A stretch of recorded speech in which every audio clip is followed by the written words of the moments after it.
Hello everybody, welcome to Jurassic Talks. In the Jurassic World Dominion prologue, we're presented with several dinosaur and pterosaur species coexisting in a single environment. Although I really like the overall dinosaur designs and the addition of feathers on some Silurisaurian dinosaurs such as Tyrannosaurus Rex, Oviraptor, and Moros and Tripodus, as well as pycnofibers on pterosaurs like the Quetzalcoatlus, giving more accuracy to their designs. However, this cannot be said for all species. In this video, I'll be explaining the inaccuracies in the timeline of each species along with their geographical locations, and how such an environment could exist in real life. Now, I'm clearly well aware of the fact that this isn't meant to be an accurate documentary show and doesn't necessarily portray dinosaurs in their real world. And this is just a speculation video made for entertainment, and not everything mentioned is of course canon. Without further ado, let's dive straight in. The prologue opens up in the Cretaceous period, where we take a look at our first dinosaur, Dreadnoughtus. Several individuals are seen before we can see a flock of small pterosaurs, the Pteranodons, scavenging on what looks like a severed Dreadnoughtus head.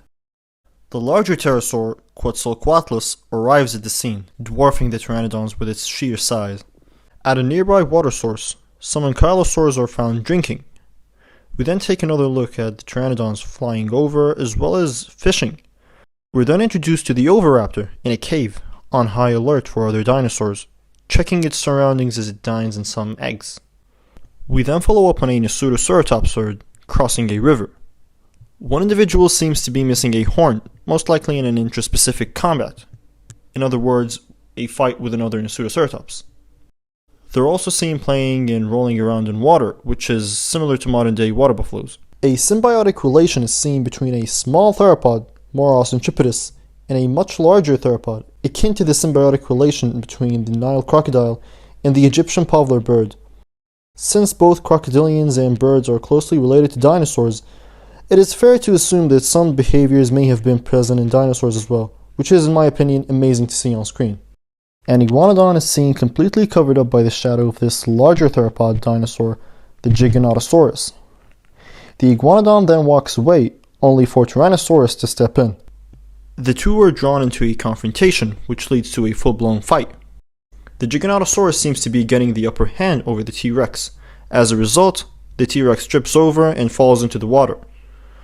A really cool detail is the dilating pupil, suggesting that the Tyrannosaurus is in fact dead. Lastly, a mosquito lands on the dead Tyrannosaurus, feeds on the blood, and flies away, revealing the Giganotosaurus walking away in the distance, victorious. Alright, so all of the dinosaurs and pterosaurs shown are from the Cretaceous period. However, most of them do not coexist in the same place or at the same time. In other words, they're separated by tens of millions of years and thousands of miles away. To illustrate this, we can clearly see that the temporal ranges or time ranges of most species do not overlap, being separated by millions of years, and even if they do, a lot of them are separated geographically. For example, Dreadnoughtus, Oviraptor, and Nasutoceratops existed at the same time. However, none of them were found living in the same area, with each species existing in a different continent. Pteranodon and Quetzalcoatlus are both found in North America, but there is a gap of almost 17 million years in between. Then, how do we explain several species from different timelines coexisting in the same place and at the same time? Or do they? Let me explain. Not all of the dinosaurs and pterosaurs are found living in one area. To be more specific, we're not given any clear indication proving that the animals seen are coexisting in one environment. This means that the different shots in the prologue depict the Cretaceous period as a whole, with different shots representing different timelines and regions. So after grouping the dinosaurs in their shots, it becomes considerably easier to examine the ecologies from the distinct shots. In the first shot, the environment is probably a mudflat, which is formed when sediments are deposited due to flowing water like rivers or tides. For the dinosaurs, let's start with Dreadnoughtus. Given that we have relatively complete specimens compared to other massive sauropods, Dreadnoughtus is by far one of the largest terrestrial vertebrates of all time. It had the greatest mass of any land animal that can be calculated with absolute certainty. The overall design is pretty accurate for a Dreadnoughtus. It has a reasonably long neck, as well as the wide gauge posture. Moving on to the Pteranodons. Pteranodons are amongst the most well-known pterosaur species, with more fossil material known than any other pterosaur. There is a great deal of sexual dimorphism between the males and the females, with the males being generally larger with longer crests, and the females are smaller with shorter, rounder head crests, despite being twice as common as the males at the time. They had long, upwards curving beaks, used primarily for fishing. They were initially assumed to skim feed by dipping their beaks in water and snatching fish or other shallow marine organisms, as they were thought to be able to soar close to the surface of the water and couldn't take off directly from there. It is later suggested that similar to modern-day seabirds, they can either plunge dive in water, reaching great depths, or dipping their beaks in water while floating on the surface. This is actually seen in the prologue with one Pteranodon diving, which I think is really interesting. Alright, so the Jurassic World Pteranodons clearly have some problems. And keep in mind that we're only focusing on what the pterosaurs in the prologue are based on. In that case, the Jurassic World variants. The creatures obviously lack many features, including a long upwards curving beak, the long crests, although this can be explained. Since all the dinosaurs in the Jurassic World are female, therefore the Pteranodons will also exhibit female characteristics like the short, stubby crests and small size. In the case of this shot, well, the pterosaur seen may either be all females or a bunch of females with some juvenile males. They're also given the shrink-wrapped look as well as exaggerated facial features, giving them an aggressive, angry demeanor, like many other dinosaur designs. Their wings are short and pointy at the edges, and unlike the Quetzalcoatlus, they lack any pycnofibrous integument. At least they're shown walking quadrupedally, which is indicated by pterosaur trackways. Things are about to get bigger with the next pterosaur in the shot, the Quetzalcoatlus. Who wouldn't like a pet private jet? Seriously, this thing has a wingspan longer than a fighter jet. It is one of the, if not the largest flying creature on Earth. The larger species, Quetzalcoatlus northropi, has a wingspan that could reach up to 12 meters in length. Needless to say, it stands 3 meters high at the shoulders. The general design is impressive. It has the long sharp beak, the crest, the long neck, and pycnofibrous integument, which all true pterosaurs are known to support. Like the Pteranodons, they're portrayed moving quadrupedally. Unlike the Pteranodons, Quetzalcoatlus didn't occupy a piscivorous niche in the environment, as there were no fossil remains close to any large water source, suggesting that the animal was most likely a scavenger, similar to modern-day storks. Some researchers even proposed a fully terrestrial lifestyle due to their large size, but this theory has been disproven by later biomechanical studies and flying estimations. Now, how do we explain the species coexistence? One possible way is substitution. We can substitute the dinosaurs in the shots with other related species. For example, we can replace Dreadnoughtus with the massive titanosaur, Ankylosaurus, which fits in perfectly with Quetzalcoatlus. We still have the Pteranodons, which unfortunately do not coexist with either species. Luckily, we can substitute it with another pteranodonted, Tethydraco. This pterosaur existed around 66 million years ago in North Africa, Morocco. Considering the fact that Tethydraco is closely related to Pteranodon, a North American pterosaur, this means that the pterosaurs may have traveled from North America to Africa or vice versa. This presents the possibility for a flock of Tethydracos migrating to North America for some reason. Now we've got 3 species that coexist in Texas, North America 66 million years ago in shot 1. In the next shot, we're introduced to the armored tanks, the Ankylosaurs. They're seen in what looks like a river, which we'll get back to later on. Measuring over 8 meters in length and weighing over 6 tons, Ankylosaurus is the largest known ankylosaurian dinosaur. It even had armored eyelids, granting extra protection. We'll be examining the Jurassic World Ankylosaurus design as seen in the prologue. Again, like the aforementioned Pteranodon and other dinosaurs in the franchise, Ankylosaurus has some issues. Let's start with the head of the animal. The beak is sharp and pointed, whereas the real animal had a much broader beak. Along with the squamosal and jugal head crests, which make up an integral part of the skull ornamentation, the head lacks the flat bones which cover the skull, the capitigulae, or skull tiles for short. And now for the body armor. The plates of scutes and osteoderms are highly pronounced spikes fused together, forming segments in the body, which reminds me of the armadillo-girdled lizard. Unlike the actual animal, which although we're not completely sure about the arrangement of plates, assumptions based on related ankylosaurs suggest the scutes and osteoderm plates didn't connect or fuse. Moreover, it lacks the cervical half rings, or neck armor. It most likely possessed 3 toes at its hind feet, which is also not present in the design, being given 4 toes instead. The Jurassic World design is actually based on an outdated Ankylosaurus reconstruction. Considering the fact that the temporal range and region for Ankylosaurus overlaps with Shot 1, so I'll include Ankylosaurus within the setting of Shot 1. Despite the fact that Ankylosaurus lived in Montana, and the animals in Shot 1 are presumably in Texas, like the Tetradracos, it may have migrated south for a drink.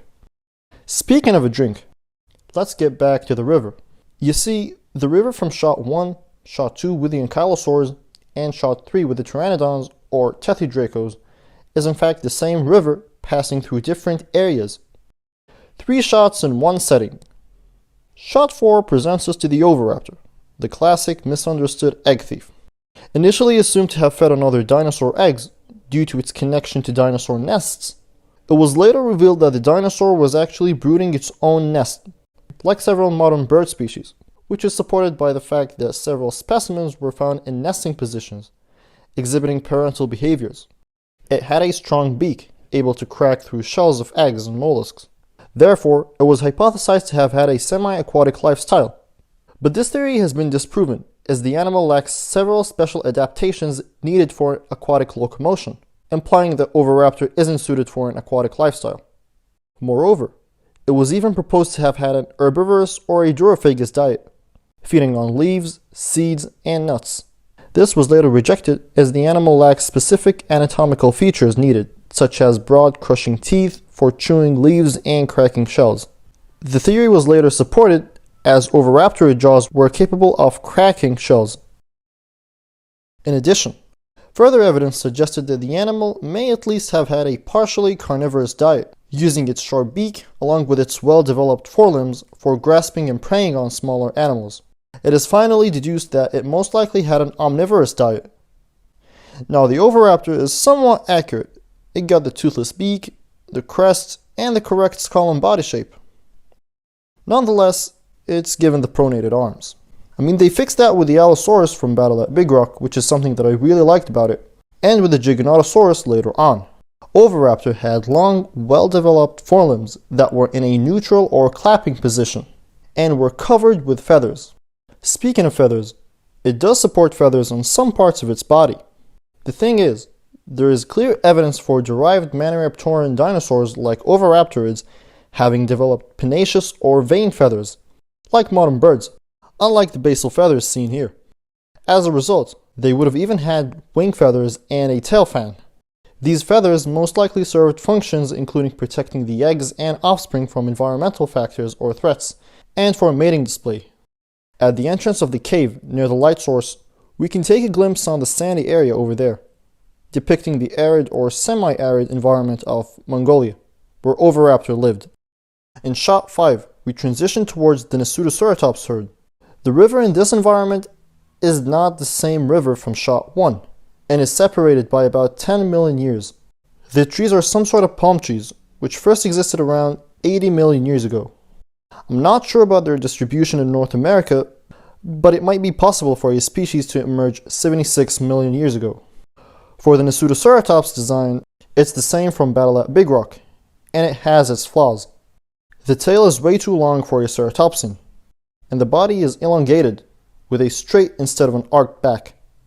Furthermore, it lacks the Archosaurian ceratopsid feet, being given these elephantine feet instead, which is a recurring problem with some dinosaurs throughout the franchise. The general build is bulky, and the head is way too large in relation to the body. I can't find a proper scale for the size of the animal in this shot, but according to the design from Battle at Big Rock, We can take the Allosaurus into consideration, which is about 10 meters or 32 feet long. With that being said, the Nasutoceratops is significantly larger than its real-life counterpart. Far off in the mountainous region, few pterosaurs can be spotted.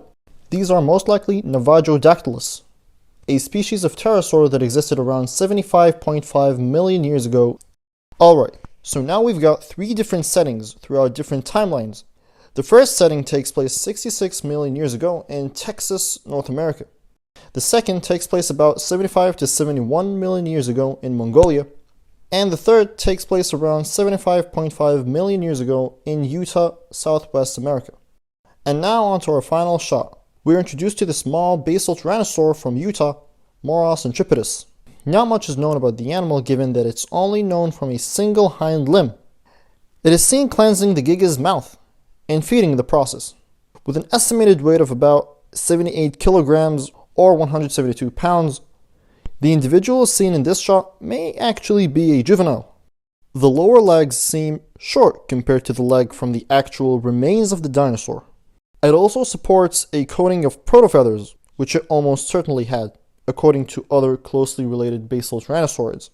After taking a closer look at the surroundings, the environment is most likely a savanna environment, based on the widely spaced trees. Next up, we've got the Iguanodon, the second dinosaur discovered after Megalosaurus. With a history of mistakes, controversies, and revisions, we now have a better understanding of the animal from several specimens with nearly complete skeletons. Therefore, assumptions about various characteristics of the dinosaur were made, including posture, movement, feeding, and behavior. It had a tall, robust skull with a keratinous beak and teeth resembling those of an iguana, from which it gets its name. It had long muscular arms, with the 3 inner fingers joined together for walking. It had thumb spikes that protruded sideways, which may have been used in defense, digging, or feeding. It was even suggested that the thumb spikes may have delivered through venom glands. However, this has been rejected as the spike isn't hollow. In the early restorations of the dinosaur, when little was known about it, a thumb spike was originally placed on the head as it was mistaken for a horn. In fact, the old restoration resembles the modern-day rhinoceros iguana, which is straight up fascinating. It had muscular, sturdy legs and tail, which enabled the animal to move quadrupedally or bipedally. The iguanodon in the prologue doesn't look as bulky as its real-life counterpart, as it may either be a juvenile or the more lightly built iguanodontid Ankylosaurus. And then we've got this monstrosity, as I'd like to call it, the GigaChadoSaurus. GigaChadoSaurus is one of the largest theropods, rivaling or even exceeding Tyrannosaurus in size. Its size has been a matter of debate over the past years, with estimates ranging from a length of 12 to 13.8 meters or 39 to 45 feet, and a weight of 4.2 to 12 tons. This is highly due to the incompleteness of the remains. Therefore, size comparisons made with Tyrannosaurus are controversial, in which any size differences between the two are insignificant to prove otherwise. Nonetheless, it was at the top of its food chain, preying on a variety of different dinosaurs including sauropods, by tackling its prey and delivering powerful bites that tear the flesh off. And now for the design. Oh boy. It actually looks more like the chameleon forest dragon than it does to an actual Giganotosaurus. Don't get me wrong, I think the design is really cool, if it does not represent Giganotosaurus millions of years ago. Honestly, it looks more like a kaiju, and would have made a great addition for the new MonsterVerse movies. Perhaps as a new Gorosaurus redesign. I get it, they're adding more spikes and scales, especially for theropods, the carnivorous dinosaurs, to make him look more ferocious and menacing, which a lot of times looks appealing on screen. Despite there being no evidence for large scutes or spikes for many dinosaurs based on fossilized skin samples and skin impressions, the animal has a more reptilian look. For example, we can see in this shot, the scales around the neck area over here are reminiscent of crocodilian scales and osteoderms. This is seen with several dinosaurs throughout the franchise, including the Allosaurus from Battle at Big Rock, and with the Baryonyx from Fallen Kingdom, which to me looks more like a bipedal Caprisuchus on steroids than an actual Baryonyx. But this isn't the main subject of this video. as I might save that topic for another video, or maybe for a Jurassic World Evolution 2 series discussing what really went into the genetic makeup of each creature. Apart from the spikes and crests, the skull shape isn't that bad, resembling the actual skull shape of the dinosaur. The arms aren't pronated, and the general build and musculature of the animal is mostly accurate, albeit the tail is a little too beefy. There is a clear size difference between the Giganotosaurus and the Tyrannosaurus, which gave the Giga an advantage over the T-Rex in the fight scene. We can take another closer look at the surroundings. The trees seen in this shot are the same from the opening scene. Dracana cinnaberi, or the dragon blood tree, is from the genus Dracana, known from Asia, North Africa, and the Socotra archipelago, and dating back to almost 15 million years ago. This means that the dragon blood tree existed way after the Cretaceous period, and therefore shouldn't be here. Grasses are also seen which date back to 55 million years ago, and would therefore be replaced with ferns that were common throughout the Cretaceous period. Some unidentified birds and a pterosaur are spotted in the distance, which we'll get back to later on. And on to our final dinosaur, the Tyrannosaurus. This prologue segment is actually about the origin story of Jurassic Park, and how the geneticists were able to extract the DNA of this tyrannosaur from the mosquito to clone Rexy, the Tyrannosaurus, 65 million years later, as indicated by the second part of the prologue, which isn't the case, as we'll find out later on. Remember that short segment with Mr. DNA in the first Jurassic Park movie, explaining how DNA is extracted from insects feeding off of the blood of dinosaurs? Well, here it is in this prologue, with the Ankylosaurus in real life. After the battle with the Giganotosaurus, which led to her death, Rexy would eventually be cloned by Jurassic Park's scientists. She lived the first years of her life alone, in an enclosure on Isla Nublar. After the events of Jurassic Park, and the fight with the Velociraptors, she is left free-roaming on the island, wandering into any enclosure in the park. She was then recaptured and released into her new paddock exhibit in Jurassic World. After the escape of the Indominus Rex, and the downfall of Jurassic World, Rexy was lured out to fight the Indominus Rex. With the help of Blue the Velociraptor and the Mosasaurus, the Indominus was finally taken down, and Rexy reclaimed her title back again as the dominant predator of the island. After surviving several battles and clashes with the Velociraptors, Indominus Rex, as well as other dinosaurs, in addition to getting transported to a completely new foreign area, she is now lost after escaping the Lockwood Manor, out of her homeland, scared and panicking as she tries to find her place in this new environment. Back to the Cretaceous Rex. Tyrannosaurus is one of the largest theropods of all time. It was the apex predator in its environment, with the most powerful bone-crushing bite force of any terrestrial animal. This, in addition to its muscular neck, conical teeth, and heavily built body, made it equipped to dealing with heavily armored prey, like ceratopsians and ankylosaurs. It had relatively short but muscular arms that were capable of lifting almost 200 kilograms or 440 pounds. Some researchers suggested that the animal was too large and bulky to run, and might have broken its legs, implying that the animal couldn't hunt and would have been a scavenger. Further evidence, such as the large olfactory bulb, providing it with an excellent sense of smell, and an eyesight 13 times better than that of a human, backs this theory up, as the dinosaur has the ability to track carcasses miles away. The fully scavenger theory has later been disproven as further evidence of an Edmontosaurus with an injured tail caused by a Tyrannosaurus that healed, revealing that the animal survived a Tyrannosaurus bite. Studies have also proven that Tyrannosaurus was capable of running, as the tail would have absorbed chalk without any limbs shattering. Since Tyrannosaurus was the only large predator at the time, with evidence for ontogenetic growth, or changes in the development of the animal throughout different growth stages, it is most likely that it was an efficient predator, occupying several niches in its environment, depending on its age, size, and morphology. For instance, the smaller tyrannosaurs, or the juveniles, were lightly built, with long, thin legs, built for speed, for taking down small, fast prey, like small hadrosaurs or pachycephalosaurs, whereas the larger, bulkier adults dealt with larger prey, and would have scavenged occasionally.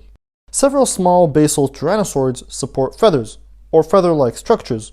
While it is known from fossil record that large tyrannosaurs had preserved patches of skin, the discovery of the tyrannosaurid Eutyrannus from China shows direct evidence of filamentous feathers, which may have covered its entire body, making it currently the largest known dinosaur with direct evidence of feathers. This presents the possibility for other large tyrannosaurs like Tyrannosaurus to support feathers, although their distribution would be limited to the upper side of the animal, as scale impressions are known from the neck, hips, and tail regions. The Tyrannosaurus design is the same, with that short, bulky skull with rugose textures or bumps, and the overly stretched brows or lacrimal crests, giving it the iconic Jurassic Park T-Rex look.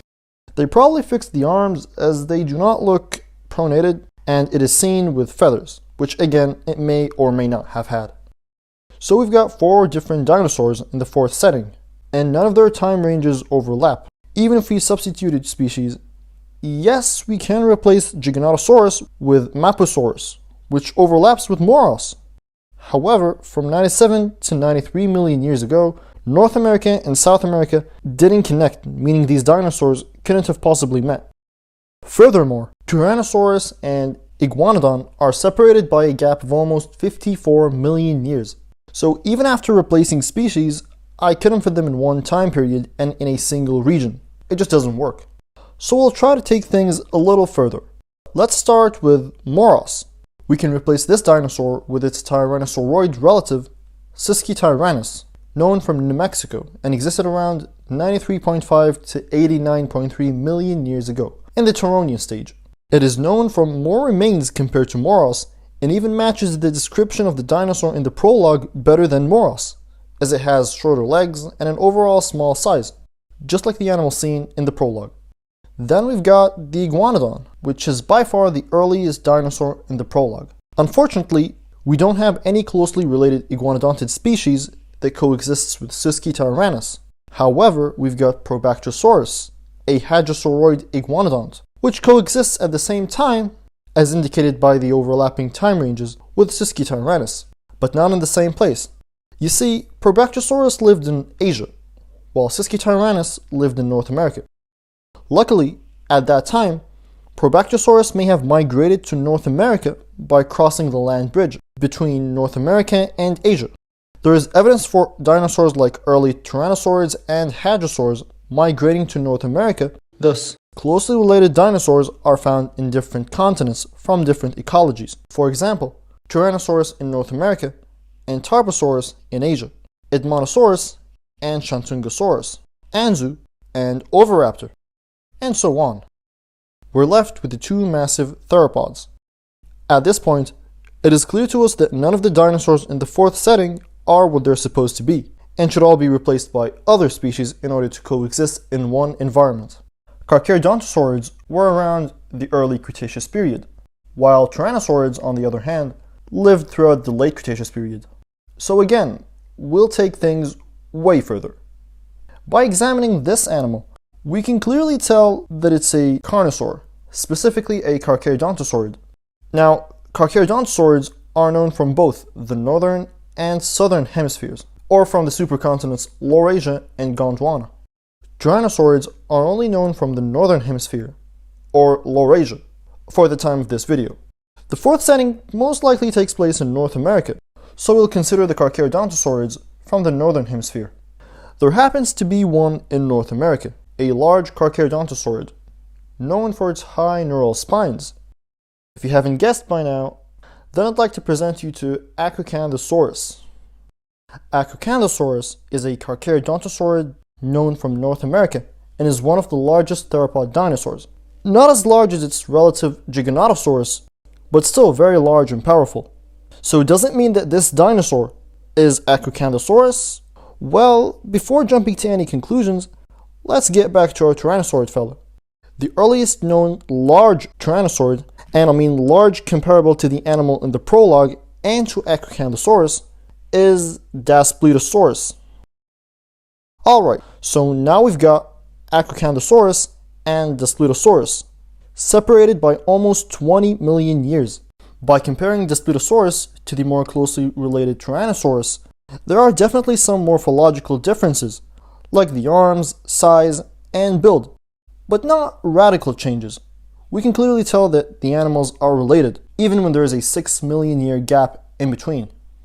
So it is possible for an Ankylosaurus descendant to survive 10 million years afterwards. Although there is no clear evidence for Carcharodontosaurids surviving past the Turonian stage, which is from 93.5 to 89.3 million years ago, a population of Ankylosaurs may have some adaptations that enable the animals to live and survive in their changing environment, leading to morphological changes occurring to the dinosaurs, resulting in the emergence of a new species.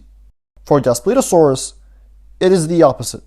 A more basal Descendants ancestor may have appeared in North America 10 million years prior.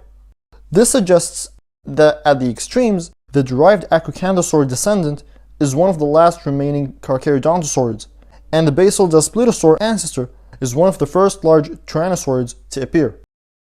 The emergence of Tyrannosaurids may have led to the extinction of these last living Carcharodontosaurids, leading to Tyrannosaurids taking over North America and becoming the dominant predators in North America, although this isn't the case with this fight. And finally, we've got the fourth setting taking place 89 million years ago in Laramidia, or Western North America. Wait, I think I forgot about something. Oh yeah, the birds and the Pterosaur. The Pterosaur is most likely Ashdarco, a species related to the Quetzalcoatlus, known from the Turonian stage from Asia. Like the other dinosaurs, it may have migrated from Asia to North America. And the birds are probably Ichthyornis, a species of primitive toothed birds known from the Turonian stage throughout North America. Now I know this is far-fetched. What are the odds of an Ankylosaurus population surviving and evolving 10 million years and for a large Descendants ancestor to appear? I mean, early Tyrannosaurids from that time period were small, probably not exceeding 5 meters or 16 feet in length. But again, this is just a theory with a lot of speculation, and not everything mentioned is necessarily true or canon. What I mean by that is, for example, Rexy isn't supposed to be a Descendants ancestor, but a T-Rex. This is meant to be the origin story of Rexy, the Tyrannosaurus. So instead of grouping the dinosaurs in different shots with different settings, we can depict them in a single environment, and that would be the Hell Creek fauna. We can replace the Oviraptor with the Oviraptorid Anzu, and Nasutoceratops with Triceratops. Instead of Iguanodon would be the gigantic Hadrosaur, Edmontosaurus. And Moros could have been replaced by an infant Tyrannosaurus going on its first hunt with its mother, Rexy. This would have been a great scene showing the bond between the mother and her offspring, and adding a more emotional aspect to the prologue. And for the fight scene, we could have seen more from other dinosaurs, instead of a new large theropod. For example, we could have seen an interaction or a battle between the Tyrannosaurus and Triceratops, Pterosaurus, Ankylosaurus, or even Edmontosaurus. And I really dislike how hadrosaurs are always treated as the punching bags.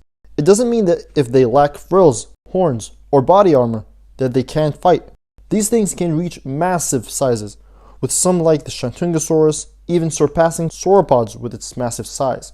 Even large theropods would think twice before attacking an animal 3 times larger than an African bush elephant, the largest modern terrestrial animal. A large, fueled bull Edmontosaurus would make for a great opponent against Rexy. But nevertheless, we had an amazing fight scene with the Giga. I really admire their hard work and effort, and all of the designs, even the slightly inaccurate ones, are awesome. And again, I know that the Jurassic Park franchise isn't always accurate at presenting dinosaurs to the public, and this GigaChadoSaurus design in particular is way better than other designs. Like, well, you get it. I apologize for being late. The thing is, I planned for this video about a month and a half ago, then I scrapped the entire thing, then I decided to get back on track again, and then it got delayed because of my exams. Yeah, it's been a roller coaster ride for me. So yeah, hope you enjoyed the video. Leave your comments and opinions down below, like, and consider subscribing for more content. See you later.